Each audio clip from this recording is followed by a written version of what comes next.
এক দুবার রিং হওয়ার সাথে সাথেই ফোনটা তুলেই রিজু বলল, হ্যাঁ মা বলো, কিছু দরকার আছে? লাবণী দেবী: কেমন আছিস রিজু? দরকার ছাড়া কি তোকে ফোন করতে পারি না আমি? তোর সাথে একটু কথা ছিল। রিজু: না মা, তা কেন হবে? আমি জিজ্ঞেস করলাম যদি কিছু লাগে তোমার। আচ্ছা বলো, কি বলবে বলছিলে?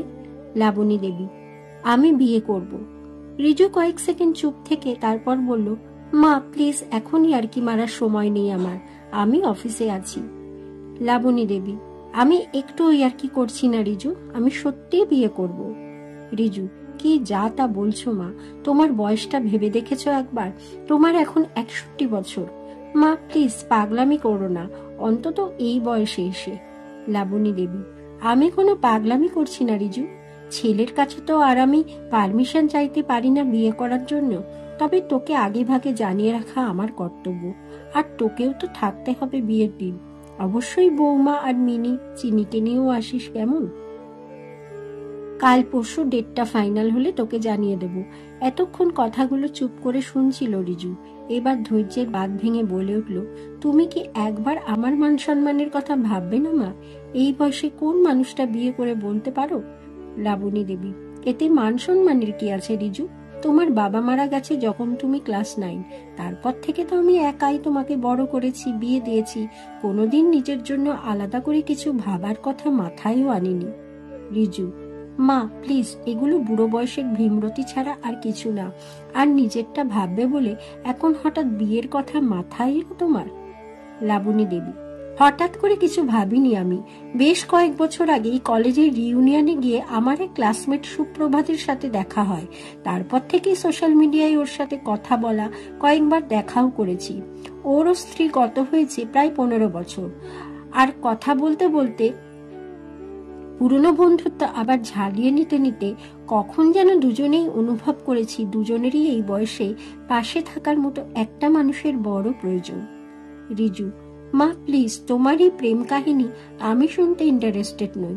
আর এতই যদি তোমার একা লাগে, তোমায় তো কতবার বলেছি আমার সাথে কলকাতার ফ্ল্যাটে এসে থাকো। তোমার বৌমা আর চিনি মিনি আছে, দিব্যি সময় কেটে যাবে। যতবার তোমায় আমি আর তোমার বৌমা নিয়ে যেতে চেয়েছি, ততবারই তুমি বলেছ বাবার এই বাড়িটা ছেড়ে তুমি কোথাও যেতে চাও না। লাবণী দেবী: হ্যাঁ বলেছি তো। তোদের সাথে থাকলেই কি আমার একা লাগাটা কমে যেত? তোদের চাকরি, চিনিমিনির স্কুল, পড়াশুনো, তোরা কত ব্যস্ত। তার মধ্যে আমি একটা বুড়ো মানুষ তোদের মাঝে গিয়ে পড়া মানে আমি কি একটা বোঝা হয়ে যেতাম না? রিজু: এগুলো তোমার বিয়ে করার জন্য নেহাতি অজুহাত মা।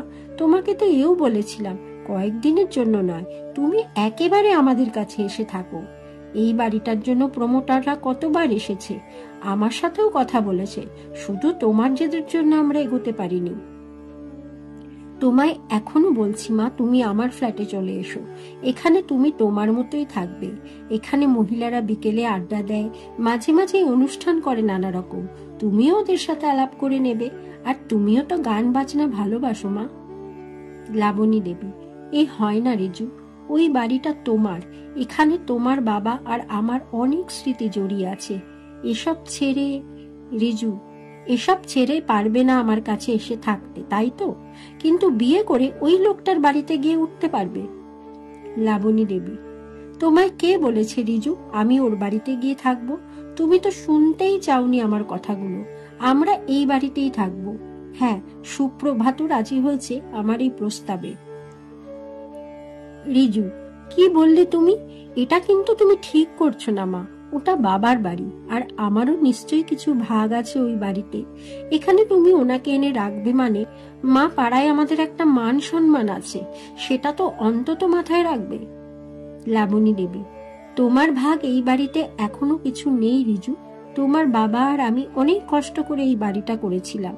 আর বাড়ি তোমার বাবা আর আমার নামে। আমি চাইলে তোমায় এই বাড়ি নাও দিতে পারি। আর মান সম্মানের কথা তুমি বলছো রিজু, মনে আছে গত বছর পয়লা বৈশাখে তোমরা এখানে এসেছিলে কয়েকদিন? আমার তো ডায়াবেটিস, রাতে বেশ কয়েকবার বাথরুম যেতে হয় আমায়। সে কথা হয়তো তোমাদের মনে ছিল না, তাই বেশ জোরে জোরেই কিছু কথা বলছিলে ঘরে বসে, যেগুলোর কিছু আমার কানে এসে পৌঁছায়। এই যেমন বৌমাকে বলছিলে এই বাড়িটা বিক্রি করে দিলে অনেক টাকা পাওয়া যাবে, আর বৌমা তোমায় বলেছিল আমাদের তো 3 রুমের ফ্ল্যাট, তার মধ্যে তোমার মা যদি একটা দখল করে নেয়, চিনিমিনের পড়াশুনো আছে, গেস্ট আসতে পারে, ওইটুকু ফ্ল্যাটে এতগুলো লোক দমবন্ধ হয়ে আসবে আমার। তুমি বরং মাকে কয়েক মাস আমাদের সাথে রেখে একটা বৃদ্ধাশ্রমে দিও, ওখানে নিজের বয়সের লোকজনকে পেলে ওনারও ভালো লাগবে। সেদিন খুব ভালো লেগেছিল রিজু তোমার আর বৌমার আমাকে নিয়ে এত চিন্তা দেখে। আমি বৃদ্ধাশ্রমে থাকলে তুমি তোমার মান সম্মানটা বেশ খানিকটা বাড়ত, তাই তো? তারপর আর কথা না বাড়িয়ে চুপ করে যায় লাবণী দেবী। ফোনের ওপ্রান্ত থেকে বেশ খানিকক্ষণ কোনো শব্দ আর ভেসে আসে না। এবার লাবণী দেবী নিজেই আবার বলেন, ডেটটা ফাইনাল হলে জানাবো। তোমার কাছে কোনোদিন কিছু চাইনি রিজু, তবে আজ চাইছি, অবশ্যই তোমরা আমার বিয়ের দিন উপস্থিত থেকো। এখন আমি রাখছি, ভালো থেকো। চিনি মিনিকে আমার আদর দিও। আজ লাবণী দেবী আর সুপ্রভাত বাবুর বিয়ে।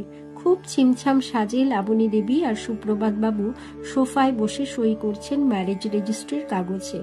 অল্প কয়েকজন বন্ধু আর রিজুরাও সাক্ষী আছে সেই বিয়ের। সই সাবুত শেষ হতেই চিনি মিনি সুপ্রভাত বাবুর সামনে গিয়ে দাঁড়িয়ে বলে, তুমি কে আমরা জানি। সুপ্রভাত বাবু, তাই নাকি? তোমরা জানো? কে বলো তো? চিনি, আমাদের দাদান। মিনি, তুই ভুল বলছিস চিনি, ঠাম্মা বলেছে না এটা দাদাই, আর দাদান তো ওই যে মালা দেওয়া ফটোতে আছে, তাই না ঠাম্মা? চিনিমিনির কথা শুনে সবাই হাসতে শুরু করে। সেই হাসির শব্দ পৌঁছে যাচ্ছে আকাশে বাতাসে, ছড়িয়ে দিচ্ছে কিছু কথা। সম্পর্ক বড় সহজ, কিছু লোভ লালসা হিংসা দিয়ে ভালোবাসাকে আড়াল করা যায় না। ভালোবাসা একদিন জিতে যাবেই।